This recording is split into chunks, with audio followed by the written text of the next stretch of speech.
السلام عليكم ورحمة الله تعالى وبركاته. إن الحمد لله نحمده ونستعينه ونستغفره ونؤمن به ونتوكل عليه ونعوذ بالله من شرور أنفسنا ومن سيئات أعمالنا. من يهده الله فلا مضل له ومن يضلله فلا هادي له. ونشهد أن لا إله إلا الله وحده لا شريك له ونشهد أن سيدنا وحبيبنا ومولانا محمدا عبده ورسوله. أما بعد، قال الله تعالى في القرآن المجيد: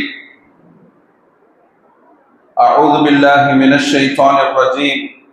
بسم الله الرحمن الرحيم.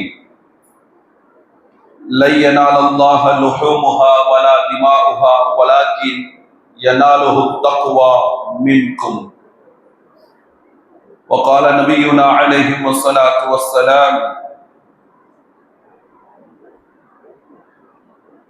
ما عمل ابن آدم يوما نحر عملا أحب إلى الله من إهراق الدم أو كما قال عليه الصلاة والسلام. புகழும் புகழ்ச்சியும் ஏக இறைவன் அல்லாஹ் ஒருவனுக்கு உரித்தாகட்டுமாக. அகிலங்களின் அருள்கொடை அண்ணல் முஹம்மது ரசூலுல்லாஹி ஸல்லல்லாஹு அலைஹி வஸல்லம் அவர்கள் மீது ஸலாத்தும் சலாமும் என்றென்றும் நிறைவாக நிலவட்டுமாக. சத்திய சஹாபாக்கள், தாபிஈன்கள், ஷுஹதாக்கள், வலிமார்கள், குறிப்பாக நம்மை ஈன்றெடுத்த தாய் தந்தை, பெற்றோர்கள், உறவுகள், வாழ்ந்தும் மறைந்தும் இருக்கும் அனைத்து நல் உள்ளங்களுக்கும் அல்லாஹ்வின் அன்பும் கருணையும் என்றென்றும் நிறைவாக நிலவட்டுமாக. சமீபத்திய தகவலின்படி குவைத்தில் ஏற்பட்டுள்ள விபத்தில் வஃபாத்தாகிவிட்ட அவர்களில் முஸ்லிமானவர்களில் அந்த குடும்பத்தை பிரிந்து வாழக்கூடியவர்களும் அவர்களுக்கும் அல்லாஹ் அழகிய பொறுமையை தந்தருவானாக. ஏறக்குறைய துல்ஹஜ் மாதத்தின் அழகானதொரு ஜும்ஆவிலே நாம் எல்லோரும் அமர்ந்திருக்கிறோம். வருடத்தின் கடைசி மாதமாக இருந்தாலும் அனைத்து அமல்களையும் ஒன்று சேர்த்து செய்யக்கூடிய ஒரே மாதம், அனைத்து கடமைகளையும்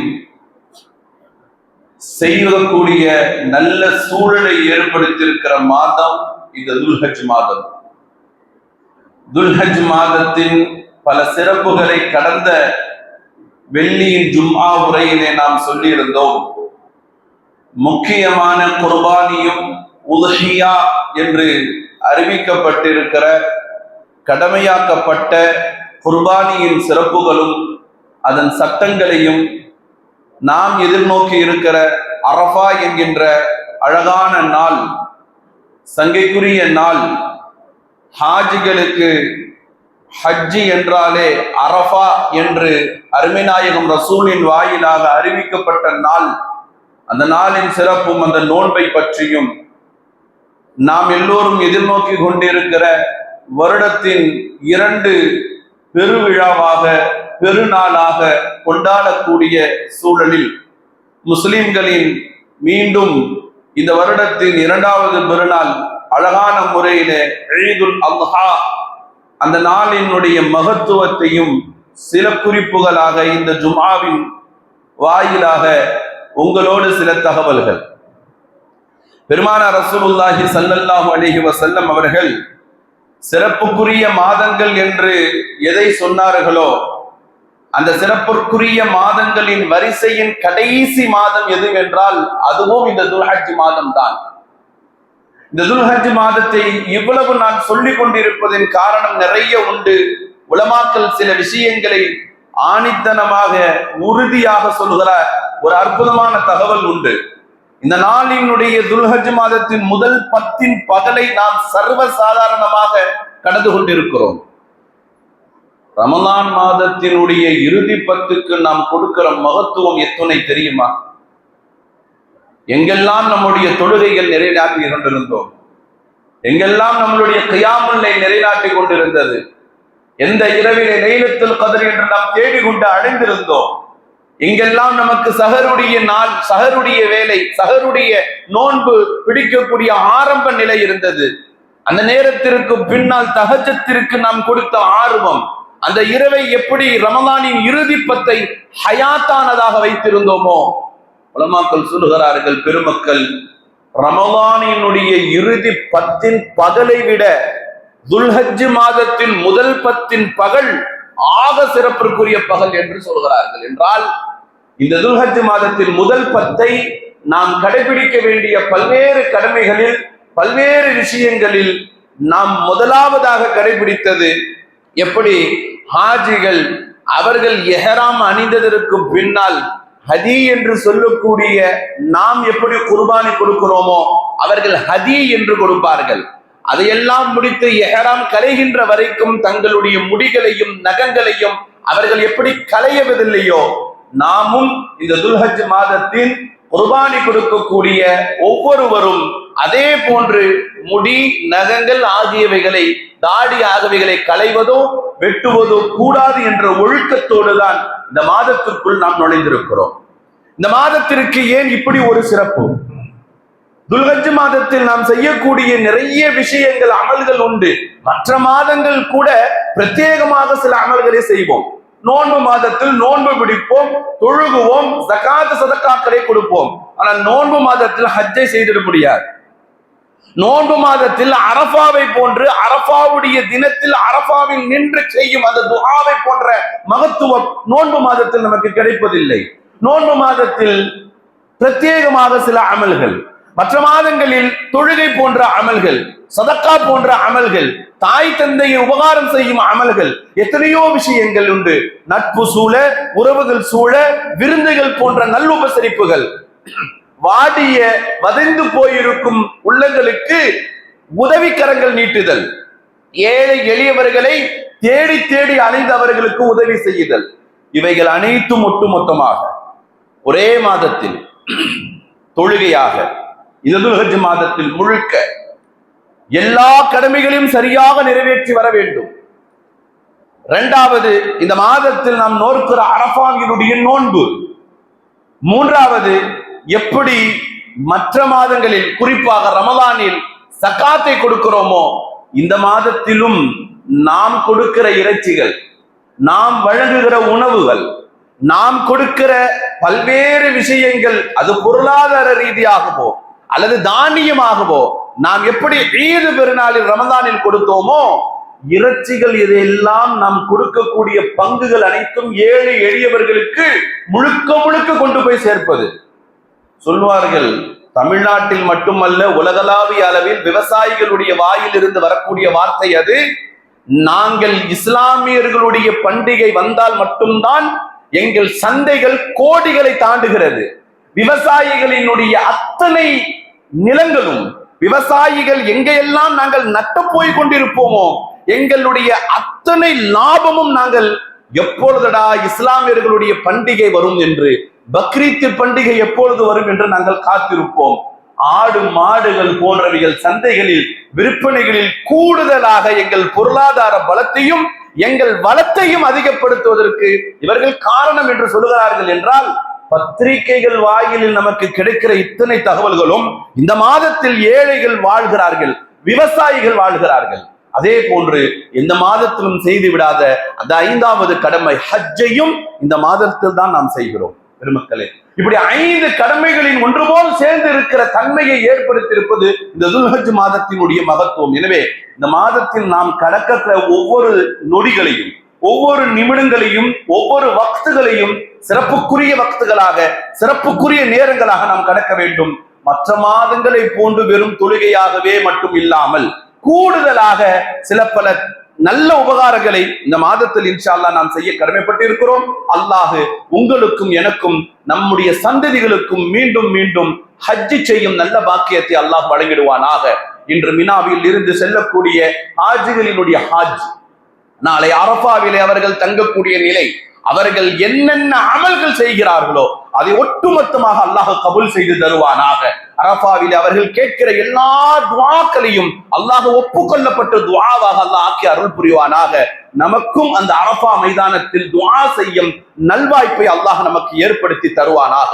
கண்ணியத்திற்குரிய பெருமக்களே, உதுஹியா என்பதை பெருமானார் ஸல்லல்லாஹு அலைஹி வஸல்லம் அறிமுகப்படுத்துகிறார்கள். சஹாபாக்களிடம் வந்து சொல்லுகிறார்கள், நாம் எல்லோரும் ஆடு பலி கொடுக்க வேண்டும் என்று சொல்லுகிறார்கள். தமிழிலே சொல்வதென்றால் உதுஹியாவை நாம் நிறைவேற்ற வேண்டும்.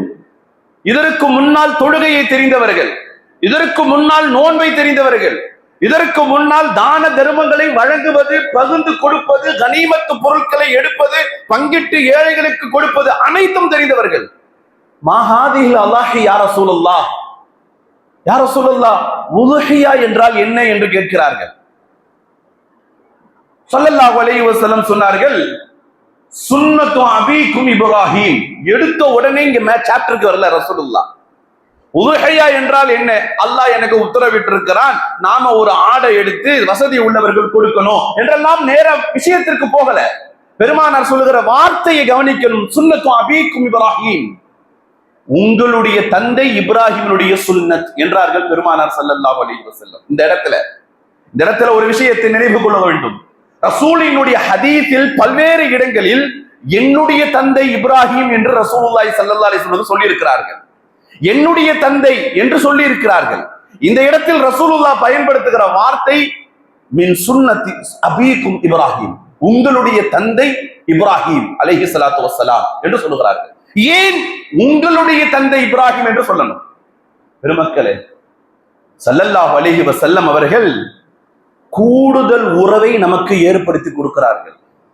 நாம் நினைவில் வைத்துக் கொள்ள வேண்டும், நம்முடைய காலங்களில் முஸ்லிம்களுக்கு ஒட்டுமொத்தமாக ஒரு சமுதாயம் கொடுக்கிற பேருபகாரத்தை, ஒட்டுமொத்தமாக நல் ஒழுக்கத்தை உலகத்தில் நமக்கு முதலில் கொடுத்து தந்தவர்கள் யார் என்றால் நம்மளுடைய தந்தை சையதுனா இப்ராஹிம் அலைஹிஸ்ஸலாத்து வஸ்ஸலாம் அவர்கள் தான்.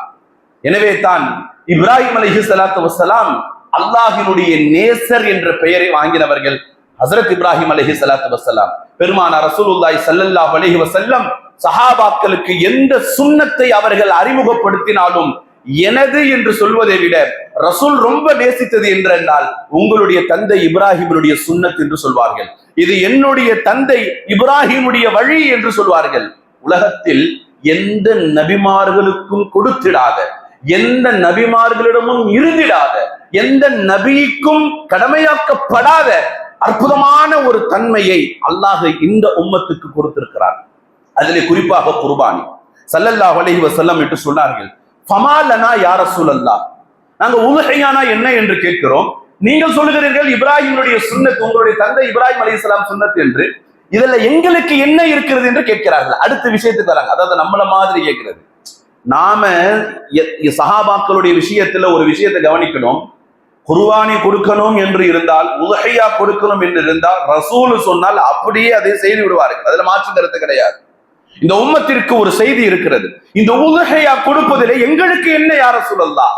நபிகள் ஸல்லல்லாஹு அலைஹி வஸல்லம் சொன்னார்கள், அற்புதமான தகவல், பிகுல்லி ஷஅரத்தின் ஹஸனா என்று சொன்னார்கள். நீங்கள் எந்த பிராணியை குர்பானி கொடுக்கிறீர்களோ, எந்த பிராணியை இறைவனுக்காக காணிக்கை குர்பானி கொடுக்கிறீர்களோ, அர்ப்பணம் செய்கிறீர்களோ, தியாகம் செய்கிறீர்களோ, அந்த பிராணியினுடைய ஒவ்வொரு ரோமத்திற்கும் உங்களுக்கு நன்மை உண்டு என்றார்கள் பெருமானார் ஸல்லல்லாஹு அலைஹி வஸல்லம்.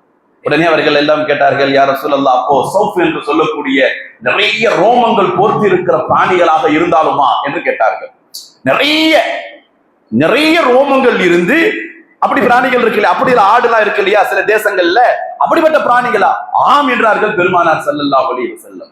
எனவே தான் ரோமங்கள் நிரம்பி இருக்கிற, கொம்புகள் நன்கு இருக்கக்கூடிய ஆடு மாடு போன்ற பிராணிகளை கொடுப்பது ஆக சிறப்பிற்குரியது என்று நம்முடைய ஷரியஅத் மார்க்கம் நமக்கு சொல்லி காட்டுகிறது.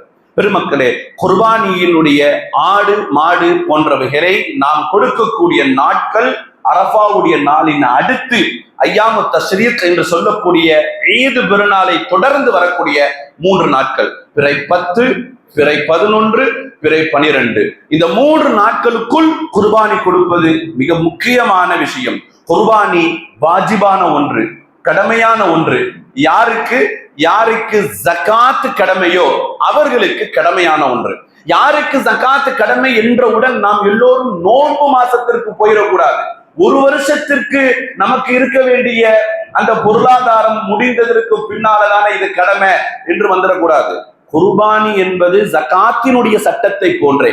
ஜகாத்தினுடைய சட்டத்துல எப்படி சிறியவர்களுக்கு கடமை இல்லையோ, வயதுக்கு வராதவர்களுக்கு கடமை இல்லையோ, வயோதிகருக்கு கடமை இல்லையோ, தள்ளாடக்கூடிய அளவிற்கு இருப்பவர்கள், தாங்களே தங்கள் வருமானங்களை ஈட்டுக் கொள்ள முடியாதவர்கள், சுய சிந்தனை இல்லாதவர்கள், இப்படிப்பட்டவர்களுக்கு எப்படி கடமையாக இல்லையோ அதே போன்று இந்த குர்பானி நம்மிலும் அதே போன்று யாருக்கும் கடமை இல்லை.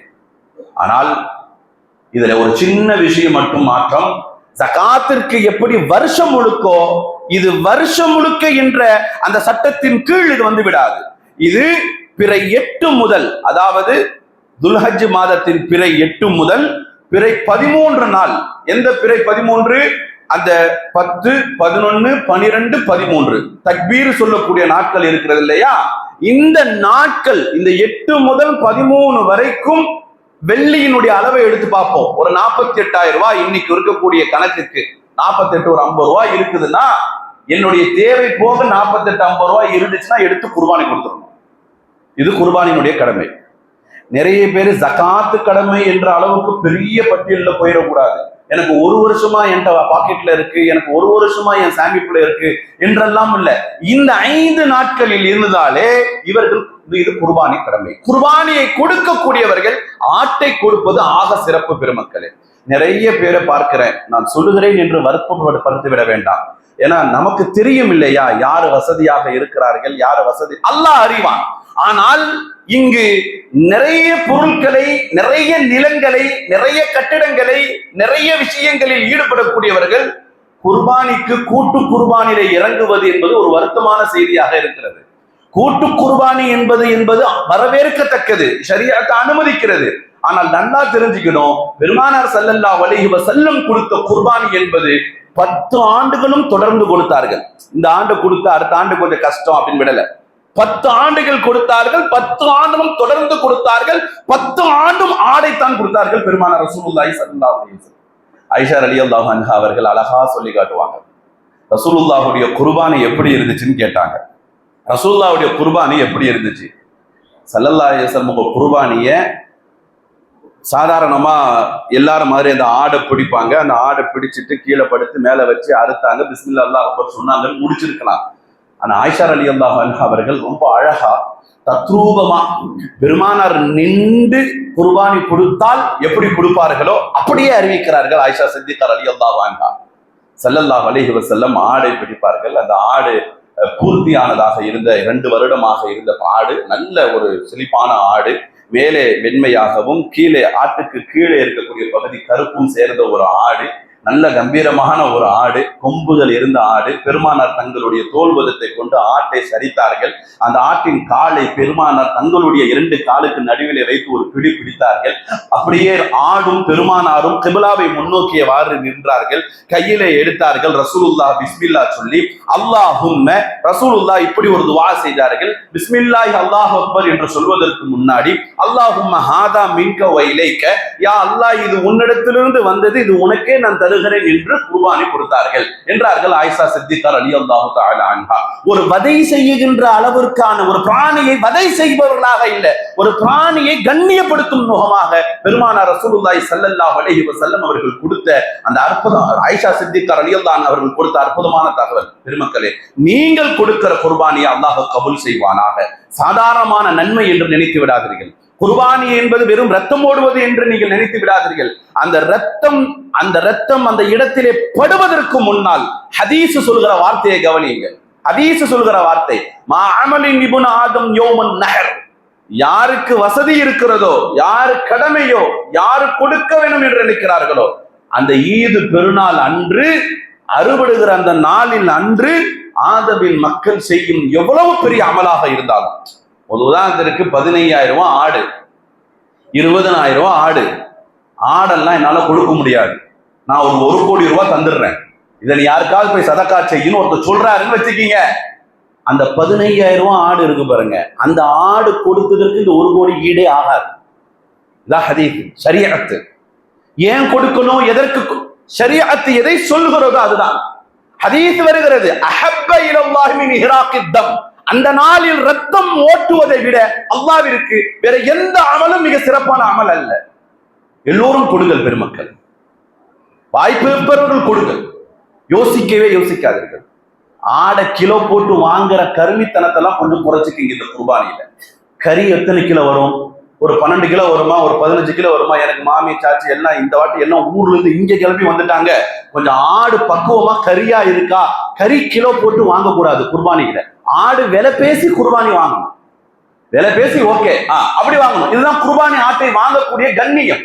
ஹதீஸில் வருகிறது, இன்னஹா லதஅதி யௌமுல் கியாமா பிகுரூனிஹா வ அஸ்ஆரிஹா வ அல்ஃபாதிஹா, நாளை மறுமை நாளில் இந்த ஆடு அதன் ரோமங்களோடு, அதன் நகங்களோடு, அதன் கொம்புகளோடு அப்படியே வரும். அந்த ரத்தம், அந்த ஆட்டை நீங்கள் பலியிடும் பொழுது அந்த நிலத்தில் அது கீழே விழுவதற்கு முன்னால் அல்லாஹ் அந்த இடத்தையே நறுமணம் ஆக்கியதற்கு பின்னால் தான் அந்த ஆட்டின் ரத்தமே அந்த இடத்தில் விழும் என்பது ஹதீஸ். சுப்ஹானல்லாஹ். நமக்கு நாற்றமாய் தெரியும், நமக்கு ரத்தமாக தெரியும், மனம் கமழும் பெருமக்களே. அல்லாஹ் அவ்வளவு பெரிய கண்ணியத்தை இந்த குர்பானியிலே கொடுத்திருக்கிறார். பெருமானார் ஸல்லல்லாஹு அலைஹி வஸல்லம் அதற்கு பின்னால ஹதீஸிலே வருகிறது, ஆட்டு சட்டங்கள் நமக்கு தெரியும், குர்பானியின் சட்டங்கள். ஆடாக ரத்தம் இருந்தால் அதை இறைச்சியை நோக்கமாக எடுத்துவிடக் கூடாது. 5 வயது ஒட்டகம் பூர்த்தியாகி இருக்க வேண்டும் ஒட்டகமாக இருந்தால். ஆடு மாடாக இருந்தால் 2 ஆண்டு பூர்த்தியாகிய மாடாக இருக்கணும். வெள்ளாடாக இருந்தால் 1 வருடம் பூர்த்தியாகி இருக்க வேண்டும். செம்பரி ஆடாக இருந்தால் 6 மாதம் பூர்த்தியாகி அதிகபட்சமாக இருக்க வேண்டும். இதுதான் குர்பானி கொடுக்கிற பிராணிகளுடைய வயது வரம்புகள். 6 தடைகள் உண்டு. இந்த 6 குறைகள் உள்ள பிராணியை வாங்கி பலியிடக்கூடாது. குருடாக இருக்கக்கூடாது. 2வது, கால் ஊன்னிமதாக, கால் தாங்கலாக இருக்கிற நொண்டிகளாக இருக்கக்கூடாது. ஏதாவது நோய்வாய்ப்பட்டு இருப்பதை போன்று ஒரு மாதிரியா இருக்கு, லாட்ல கிடைக்குதுன்னு சொல்லி அதை வாங்கிடக்கூடாது. ஒரு மாதிரியா தெரிஞ்சது நோய்வாய்ப்பட்டு இருக்குன்னா அதை கொடுக்க கூடாது. அதே மாதிரி வாங்குற பிராணி 4வது, எலும்பு வெளியே தெரிகிற மாதிரி மெலிஞ்சு இருந்துச்சுன்னா அந்த பிராணியை வாங்கி கொடுக்க கூடாது. 5வது, பெரும் பகுதி காது அறுபட்டதாக அல்லது 6வது பெரும் பகுதி கொம்பு அறுபட்டதாக இருந்தால் அந்த பிராணிகளை நாம குர்பானி கொடுக்க கூடாது. இது போக உள்ள பிராணிகளை நாம் குர்பானி கொடுக்கலாம். குர்பானி மர்ஹூம்களுக்கு கொடுக்கலாமா என்று பெருமளவுல ஒரு சட்டம் இருக்கு இல்லையா? எங்களுடைய வீட்டுல எங்களுடைய உம்மா, எங்களுடைய வாப்பா மர்ஹூம் ஆகிவிட்டாங்க, அவங்களுக்காக கொடுக்கலாமா என்று சொன்னால் தாராளமாக கொடுக்கலாம். மர்ஹூம்களுக்காக மரணித்து விட்ட நம்மளுடைய பெரியவர்களை, நம்ம வீட்டில் இருக்கக்கூடிய பெரியவர்களுக்கு கொடுக்கலாம். குறிப்பாக பெருமக்களே, நிறைய இமாம்கள், நிறைய முத்தகீன்கள், சாலிஹீன்கள் நம்மை விட்டு கடந்து விட்டு அருமை நாயகம் பூமான் ரசூலுல்லாஹி ஸல்லல்லாஹு அலைஹி வஸல்லம் அவர்களுடைய பெயராலும் குர்பானி கொடுப்பார்கள். இன்னைக்கும் நிறைய வீட்டுல 6 ஷேர்ல 1 ஷேரு பெருமானார் ரசூலுல்லாஹி ஸல்லல்லாஹு அலைஹி வஸல்லம் பேர்ல கொடுத்துருங்க என்று கொடுப்பார்கள். இதுவெல்லாம் பெரும் வரவேற்பிற்குரியது. ரசூல் எதை நமக்கு ஷரீஅத்தாக ஆக்கினார்களோ அவர்களின் பெயரால் ஒரு குர்பானியை, ஷேர்ன்னு அல்ல, அஜத்து ஷேர்ன்னு சொன்னனால ஷேர்லயே ரசூலுல்லாஹ் ஒரு பேர் நினைக்காதீங்க. ரசூலுல்லாஹ் பிரியப்பட்டது ஆடு என்றால் வசதி இருப்பவர்கள் ஒரு ஆட்டை ரசூலின் பெயருக்காக தனியாக கொடுப்பதும் ஆக தகுதியான ஒரு விஷயம். அல்லாஹ் நம்மளுடைய குர்பானிகளை கபூல் செய்து தருவானாக. பெருமக்களே, நம்மளுடைய முக்கியமான அரஃபாவுடைய நோன்பின் சில சட்டங்களை நாம் சொல்ல கடமைப்பட்டிருக்கிறோம். அரஃபாவுடைய நாள், ஹாஜிகள் நாளைக்கு அரஃபா போறதுனால ஹாஜிகள் அரஃபாவில் இருக்கும் பொழுதுதான் நம்ம அரஃபா நோம்பு பிடிக்கணும்னு ஒரு தவறான தகவல், ஒரு குழப்பமான ஒரு தகவல் ஒன்று பரவி வருவதை பார்க்கிறோம். ஹாஜிகள் அரஃபாவில் இருந்தால் ஹாஜிகளுக்கு அது அரஃபாவுடைய நாள், அவ்வளவுதான். நமக்கு என்று பிறை பார்த்தோமோ அந்த பிறை 9வது நாள் தான் நமக்கு அரஃபாவுடைய நாள். ஹதீஸிலே வருகிறது, மகத்துவமான 2 நாட்களுக்கு மத்தியில் ஈது பெருநாள் என்று வருகிறது. அரஃபாவுடைய நாளும் ஐயாமு தஸ்ரீக்கின் முதல் நாளுக்கு மத்தியில தான் நமக்கு ஈது பெருநாள். அந்த ஐயாமு தஸ்ரீக்கு ஈது பெருநாள், அப்புறம் ஈதுல் ஃபித்ர், நம்மளுடைய பெருநாள்ல ஈதுல் ஃபித்ர் என்று சொல்றோம் இல்லையா, ரமலானுடைய பெருநாள், அந்த ஒரு பெருநாள், ஹஜ்ஜு பெருநாள், அடுத்து வரக்கூடிய 3 நாட்கள் அறுபடை தயாராகவும் தக்பீர் சொல்லக்கூடிய நாட்கள். இந்த 5 நாட்கள்ல ஒரு முஸ்லிம் நோன்பு பிடிச்சாலே ஹராம். நோன்பு பிடிக்க கூடாது, ஹராம். தடை செய்யப்பட்டதெல்லாம் அப்புறம் ஹராம். அல்லாஹ் சந்தோஷமா சாப்பிட்டு வாழுங்கிறான், சந்தோஷமா நீ சாப்பிட்டு மற்றவர்களுக்கும் கொடுத்து வாழுங்கிறான். மகிழ்ச்சிக்குரிய நாட்களாக இவைகளை இந்த இஸ்லாமிய சட்டம் வரவேற்கிறது. அப்படி இருக்கும் பொழுது 9வது பிறை நமக்கு எப்பொழுதோ இன்ஷா அல்லாஹ் எதிர் வரக்கூடிய 16ஆம் தேதி ஞாயிற்றுக்கிழமை சகரபடிங்க இன்ஷா அல்லாஹ். நாயினுடைய முன்னேறம் சகரு, திங்கட்கிழமை இன்ஷா அல்லாஹ் ஈதுல் அல்ஹா பெருநாள். இன்ஷா அல்லாஹ் நமது பள்ளியில வழக்கம் போல ஞாயிற்றுக்கிழமை இஃப்தாருடைய ஏற்பாடு அரஃபா நோன்பிற்காக வைக்கப்பட்டுள்ளது. பெருமானார் ஸல்லல்லாஹு அலைஹி வஸல்லம் சொன்னார்கள், இன்னல்லாஹ யுகஃபிரு யௌமல் அரஃபா அஸ்ஸனத்தில்லதி கபலா வஸ்ஸனத்தில்லதி பஅதா. பெருமானார் ரசூலுல்லாஹ் சொன்னார்கள், அல்லாஹ் ரப்புல் ஆலமீன் அரஃபாவுடைய நாளில் நோக்கிற நோன்புக்கு நம்மளுடைய பாவங்களை அல்லாஹ் முன் சென்ற வருடத்தின் பாவங்களையும் பின் செய்த வருடத்தின் பாவங்கள் ஏதேனும் ஒரு சூழ்நிலையில் நாம் செய்து விட்டாலோ அல்லாஹ் அதை மன்னிக்கும் குற்றப்பரிகாரமாக அந்த நோன்பின் நன்மையையே அல்லாஹ் ஆக்கியிருக்கிறான் என்று நபிநாயகம் ரசூலுல்லாஹி ஸல்லல்லாஹு அலைஹி வஸல்லம் சொல்கிறார்கள். ஹாஜிகள் அரஃபாவில் போய் இருந்தால்தான் ஹஜ்ஜே. மற்ற கிரைகள் எத்தனை கிரிகள் இருக்கிறதோ அதையெல்லாம் தாண்டி மனாசிக்குல் ஹஜ்ஜி என்ற ஹஜ்ஜினுடைய சட்டத்திற்கு மிக தலைவாயாய் இருப்பது அரஃபாவுடைய மைதானம் தான். எனவேதான் மௌத்தாகிவிட்ட ஜனாசாவாக இருந்தாலும் அரஃபா மைதானத்திற்கு கொண்டு செல்வது என்பது இன்றும் அந்த மக்கமா ஹரமேனினுடைய சட்டத்தில் மிக முக்கியமான ஒன்று. மக்கா மதினாவில் இதே மதினாவினுடைய ஃபத்வா இந்த வருடமும் வெளியிட்டிருக்கிறார்கள். வாய்ப்பு இருந்தால் இன்ஷா அல்லாஹ் நீங்கள் பாருங்கள். ஹரமேனினுடைய ஃபத்வா, எங்கள் ஊரில் எங்கள் அரஃபாவின் நாளில் நாங்கள் நோன்பு நோக்கிறோம், உங்கள் ஊரில் இருக்கும் அரஃபா நாளில் நீங்கள் நோன்பு நோற்றுக் கொள்ளுங்கள் என்ற இந்த சட்டத்தை வருடந்தோறும் அவர்கள் இந்த ஃபத்வாவை வெளியிட்டாலும் நம்மில் சிலர் சில குழப்பமான காரியங்கள் செய்து வருவதனால் எச்சரிக்கையோடு இன்ஷா அல்லாஹ் இந்த நோன்பை நாம் கடக்க வேண்டும். வல்லோன் அல்லாஹ் கேட்டபடி அமல் செய்யும் நல்ல நசீபை எனக்கும் உங்களுக்கும் தந்தருள் புரிவானாக.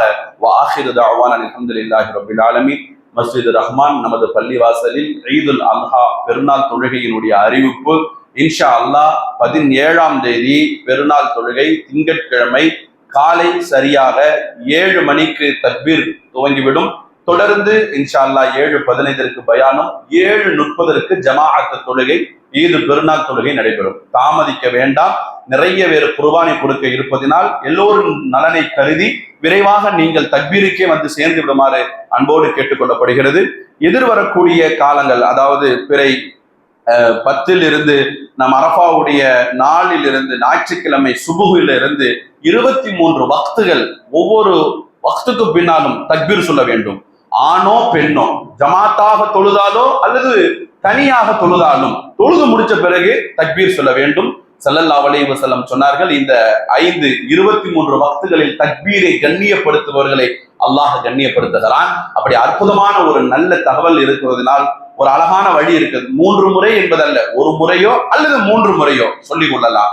அல்லாஹ் நம்மளுடைய அமலை கபூல் செய்து தருவானாக. பெருமக்களே, வழக்கம் போல் அடையார் ஜாமியா மஸ்ஜிதினுடைய குர்ஆசானி பீர் பள்ளியில் இயங்கி வரும் அந்த அழகான அல் ஹுதா அரபிக் கல்லூரியினுடைய கூட்டு குர்பானியை நம்மிடம் கேட்டிருக்கிறார்கள். அங்கு வெளிவரக்கூடிய தோல் எல்லா இடங்களை போன்று அழகான முறையில மதரசாவிற்கு அந்த பங்கை சேர்ப்பதினால் வந்து கேட்டிருக்கிறார்கள். அருகாமையில் இருக்கிற மதரசா வாய்ப்புள்ளவர்கள் ஒரு ஷேருக்கு 3700 என்று விதித்திருக்கிறார்கள்.